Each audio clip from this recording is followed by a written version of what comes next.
بسم اللہ الرحمن الرحیم رب یسر ولا تعسر وتمم بالخیر۔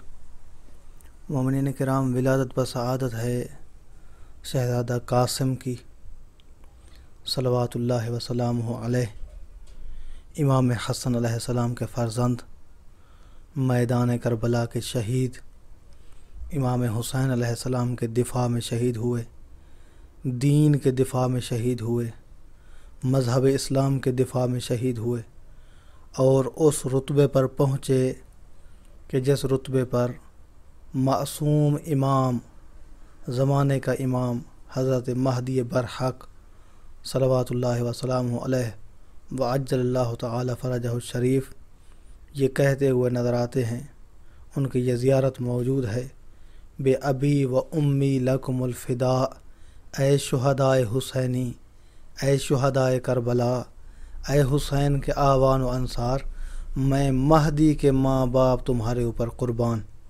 کیا وہ منزلت ہوگی، کیا وہ رتبہ ہوگا حضرت قاسم علیہ السلام کا۔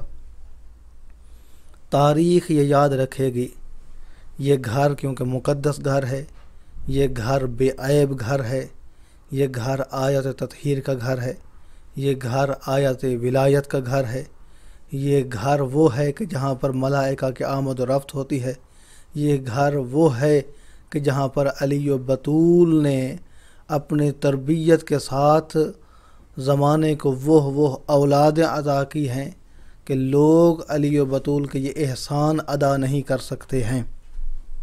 یہ تربیت ہی تھی، یہ پاکیزہ تربیت ہی تھی کہ میدان کربلا میں شہزادہ قاسم جیسا کم سن موت کے لیے، شہادت کے لیے مشتاق نظر آتا ہے۔ امام حسین علیہ السلام نے جب منع کیا تو تاریخ ساز یہ جملہ ارشاد فرمایا حضرت قاسم نے کہ الموت احلی من العسل، چچا جان اگر آپ مجھ سے موت کے متعلق پوچھتے ہیں تو موت میرے نزدیک شہد سے زیادہ میٹھی ہے۔ یہ اہل بیت کا گھرانہ ہے، یہ اہل بیت کے تربیت یافتہ ہیں، یہ اہل بیت علیہم السلام کے پروردہ ہیں۔ دعا ہے کہ اللہ کی ذات ہمیں ان سے صحیح معنی میں تمسک اختیار کرنے کی توفیق عطا فرمائے۔ اپنی دعاؤں میں یاد رکھیے گا، اپنا بہت سارا خیال رکھیے گا۔ محمد نقی جسکانی کو حوزہ علمیہ نجف اشرف سے، شیعہ پوائنٹ سے اجازت دیجیے۔ والسلام علیکم ورحمۃ اللہ وبرکاتہ۔